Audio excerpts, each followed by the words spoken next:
Super 6 સાથે હું છું જિજ્ઞાસા। સુપર 6 માં આપ સૌનું સ્વાગત છે।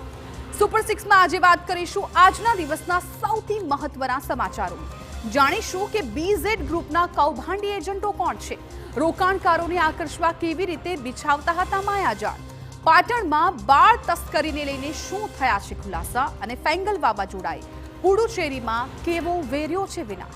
આ તમામ મુદ્દે આજે કરીશું વાત।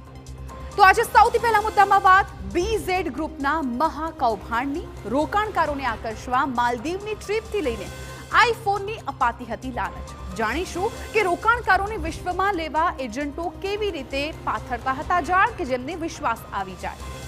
તો બીજા મુદ્દામાં વાત પાટણની કે જ્યાં બાળ તસ્કરીને લઈને એક પછી એક ચોંકાવનારા ખુલાસાઓ સામે આવી રહ્યા છે। નવજાતનો સોદો કરનાર બોગસ તબીબે એક નવજાત બાળકીને પણ દાટિયાની કબૂલાત કરી। આખરે અત્યાર સુધી કેટલા બાળકોનો થયો છે સોદો, તે જ મોટો સવાલ। આજનો ત્રીજો મુદ્દો સરકારની કામગીરી સામે સવાલ ઉઠાવી રહ્યો છે। ઈ-કેવાયસી કરાવવાના ચક્કરમાં બાળકોએ શિક્ષણના ભોગે કચેરીના ધક્કા ખાવાનો વારો આવ્યો। ડિજિટલ ઇન્ડિયાના દાવાઓ વચ્ચે વારંવાર સર્વર ડાઉન શા માટે થઈ જાય છે?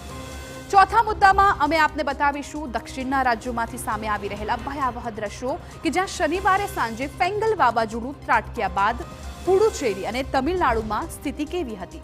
ચેન્નઈમાં 3ના મોત થઈ ગયા છે, તો પુડુચેરીમાં રેકોર્ડ બ્રેક વરસાદથી લોકો ત્રાહિમામ પોકારી ઉઠ્યા। પાંચમા મુદ્દામાં જાણીશું કે ટ્રમ્પના રાજમાં કેવી રીતે વાગી રહ્યો છે પટેલનો ડંકો। ડોનાલ્ડ ટ્રમ્પના વફાદાર એવા ગુજરાતી મૂળના કાશ પટેલ બન્યા છે વિશ્વની સૌથી પાવરફુલ તપાસ સંસ્થા FBI ના વડા। અને અંતમાં વાત ગુજરાતના એક અનોખા જ ગામની, અને આ ગામ છે કે જ્યાં વ્યસન કરવા પર તો પ્રતિબંધ છે જ, પરંતુ વ્યસન સંબંધિત વસ્તુઓ વેચવા પર પણ છે પ્રતિબંધ। કેવી રીતે ભેખડિયા બન્યું દિવ્ય ગામ તેની પણ કરીશું વાત।